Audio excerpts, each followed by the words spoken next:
You get the call, or the email, or you see the new number appear during a routine payroll update. However it happens, for a few seconds afterward, everything feels different. Not because you've done the math yet, just because of what the number seems to promise. Then weeks pass. The raise has been landing in your account long enough to feel unremarkable. Rent went up slightly. The car payment stayed the same. And despite earning more than you ever have, you don't feel like you have more. You feel like you're running the same distance, just on a slightly wider track. So here's the actual question this video is about. When did more money stop feeling like more? To make this concrete, picture one plausible version of it. Not a documented case with a real name attached, but a composite drawn from patterns researchers see repeatedly in real households. Call her Maya, not a real person, just a stand-in for something common enough that it might as well be everyone. Maya gets a raise, a meaningful one. She doesn't blow it. She moves to a slightly better apartment, closer to work, quieter, with parking that isn't a nightly fight. For a few weeks, it feels exactly like a reward, proof the raise was real. And then, without any specific moment marking the change, it stops feeling like anything at all. It's just where she lives now. Maya is hypothetical. What's happening to her isn't. It's happening, in some version, to almost everyone who's ever gotten a raise, including, at some point, you. Here's the first mechanism, and it's worth understanding clearly, because it explains something that feels almost unfair. Your mind doesn't register good in absolute terms. It registers change. And once the change becomes familiar, it stops registering it as anything notable at all. This isn't a flaw specific to you. Researchers studying happiness after major life events, including one well-known study comparing lottery winners to a similar group of non-winners, found that winners weren't measurably happier in day-to-day life a while after the win, and actually reported less pleasure from small, ordinary moments than you'd expect, because their sense of normal had jumped to match the win. Give your mind a new apartment, a new title, a new car, and it does the same thing to you. Treats the upgrade as remarkable for a while, then quietly files it under normal and stops giving you credit for it every day. The new car smell is a real, literal example of this. It fades before you ever notice it fading, and nobody mistakes that for the car itself losing value. The upgrade is still there. Only the notice you take of it disappears. That's the first piece of the puzzle. It explains why the upgrade stops feeling special. It doesn't explain why, months later, your budget hasn't loosened back up even though the excitement is long gone. That gap is the second mechanism, and it's simpler than it sounds. The feeling can fade in weeks. The bill doesn't fade on its own schedule at all.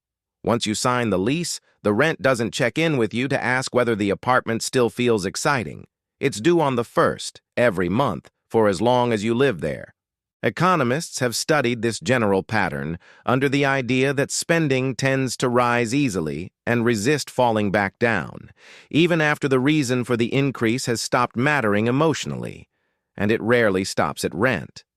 A slightly nicer neighborhood usually means a slightly pricier grocery store within walking distance. It might mean trading a bus pass for ride shares because the new area isn't on the route you used to take. It might mean eating out more simply because there are actual restaurants nearby now instead of a gas station and a laundromat. None of these decisions, looked at individually, is unreasonable, but stacked together, they quietly raise the amount of income required just to stand still. And unlike the initial thrill of the upgrade, that number doesn't fade with time. The feeling adapts, the obligation doesn't. That's the piece most people never quite clock. Pleasure can adapt faster than the financial commitment behind it ever disappears. So the reward is gone and the cost survived it. That still doesn't explain why the raise itself, the actual number on your pay stub, eventually stops feeling like a gain at all. It's worth being clear about what this isn't before going further. This isn't a story about reckless spending, and it isn't a story about people who ignore their budgets. Someone can track every dollar, avoid debt entirely, and still end up here, because none of these mechanisms are about carelessness. They're about how an ordinary, careful mind responds to a new number every single time that number changes. That's the third mechanism, and once you see it, you'll notice it everywhere. Before the raise, your old paycheck was your baseline. Call it normal. Anything above that baseline registered as a gain, which is exactly what the raise felt like the day it arrived. But baselines don't hold still. After a few months of living inside the new number, your mind quietly redraws the line. The new paycheck becomes the new normal. And only whatever shows up above that new number still counts as a gain. This comes out of research on how people evaluate financial outcomes, not against some fixed, objective standard, but always relative to whatever they've come to expect. Say the raise added $500 a month. In month 1, that $500 feels like pure gain. Money that wasn't there before, money you can feel arriving. By month 8, that same $500 isn't gain anymore. It's just part of what you expect to have. If it disappeared, it wouldn't feel like losing an old bonus. It would feel like losing money you already had. It's not that the raise stopped existing. It's that the part of you responsible for noticing extra moved the finish line the moment you crossed it, so the same amount of money that once felt like more now just feels like enough. Right up until it doesn't. And something similar can happen with future raises, too. Not for everyone, and not with total certainty every time, but often enough to be worth watching for, unless something interrupts it. Which raises a separate question. Your own baseline can reset even when nothing outside your bank account changes. But something outside your bank account changes too. That's the fourth mechanism. A raise doesn't just change your number. It can quietly change the group of people you're measuring yourself against. Move to a nicer building, and your comparison points shift from your old roommates to your new neighbors. Get promoted, and you start noticing the spending habits of people at the level you just stepped into instead of the level you left. Nobody hands you a new comparison group on purpose. It comes bundled with the upgrade. If most people around you now drive newer cars or take 2 vacations a year instead of none, saving aggressively can start to feel stingy, measured against a group you didn't choose. Even though measured against your own life 2 years ago, you're doing better than ever. Researchers who study why rising national income doesn't produce proportional gains in reported happiness point to exactly this. People judge their income against whoever is currently around them, not just their own past. A finding that's genuinely debated in how strong or universal it is, but consistent enough to matter. Which answers the question this section opened with. The next level can start to feel necessary not because your life got worse, but because the people you're quietly measuring yourself against changed the moment your circumstances did. Put a raise through all 4 of these at once. Adaptation erasing the thrill, fixed costs outliving the thrill, your reference point resetting to match, and your comparison group quietly shifting with it. And you get the exact experience this video opened with. Not one bad decision. 4 ordinary processes running quietly whenever your income and lifestyle start to shift. And here's what makes it genuinely difficult, rather than just a matter of discipline. You can do everything reasonably and still end up here. Every dollar can go towards something that, looked at on its own, is a fair, earned improvement. And a year later, your savings account can look almost exactly like it did before the raise. Not because you failed, but because the raise got absorbed, one reasonable decision at a time, into a new definition of normal. And for a lot of people, that absorption ends up swallowing a large share of what the raise was worth, even without a single moment of overspending. This isn't rare, and it isn't limited to any single income bracket. Multiple surveys since 2023 have asked 6-figure earners this exact question, and the answers move depending on how the survey defines it and whose income is being counted. But across nearly all of them, a real share of Americans earning over $100,000 a year still describe themselves as living paycheck to paycheck. The exact number depends on who's asking and how, but the pattern itself is the point. Paycheck to paycheck isn't only what happens to people who don't earn enough. It's also what happens when spending rises in step with income, no matter how high that income climbs. So what actually interrupts this, since none of the four mechanisms above are things you can simply decide to stop doing? Not earning less. Not refusing every upgrade forever. That isn't realistic. And it isn't really the point, since more income is still genuinely useful. The pattern that seems to interrupt lifestyle inflation isn't willpower exercised in the moment of spending. By the time you're standing in the nicer apartment, willpower isn't fighting your old baseline anymore.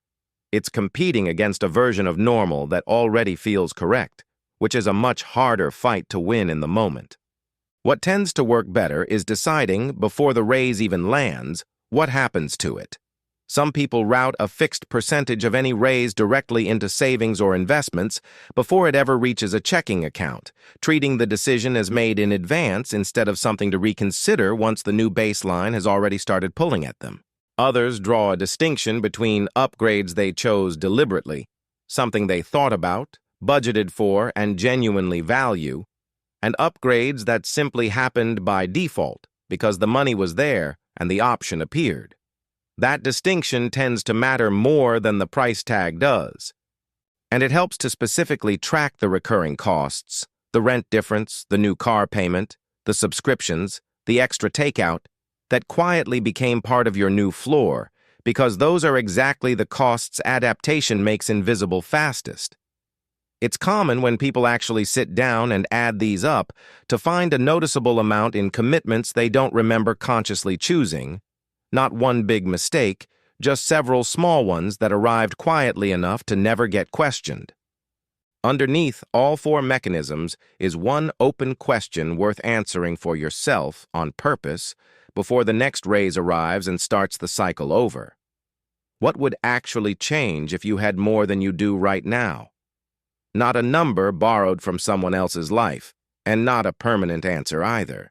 Just a working definition of enough, set in a calm moment, before adaptation, the ratchet, your reference point, and your comparison group all quietly answer the question for you by default.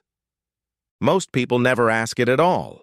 They just wait to see what their spending settles into and call whatever number that turns out to be enough, whether or not it actually is. None of this is about denying yourself a better life as your income grows.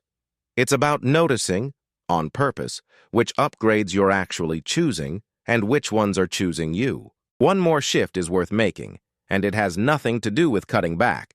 Pay attention to your savings rate and your net worth over time, not just your income or your monthly spending. Income and spending are both moving targets that tend to rise together for the exact reasons this video just walked through. Savings rate and net worth won't always move in a straight line. Investments rise and fall for reasons that have nothing to do with your habits. But tracked over time, they can give you a clearer picture of whether a higher income is actually translating into financial progress, instead of just a wider track to run on. Maya, in the end, never did anything wrong. She took a real raise and made one reasonable decision with it, the same kind of decision most people would defend. What happened afterward wasn't a failure of character. It was four ordinary mechanisms, quietly doing what they always do. More income is still genuinely worth having. It buys real things, real security, real options that matter. The problem was never that Maya, or you, earned more. The problem is what happens after. The new money gets absorbed so completely into a new definition of normal that the thing that used to feel like more simply becomes the baseline you stop noticing. That's the actual day more money stops feeling like more. Not a single moment you could point to on a calendar, just the quiet point where more finishes turning into normal. If this kind of financial pattern is useful to you, subscribe, because a new one gets broken down every week.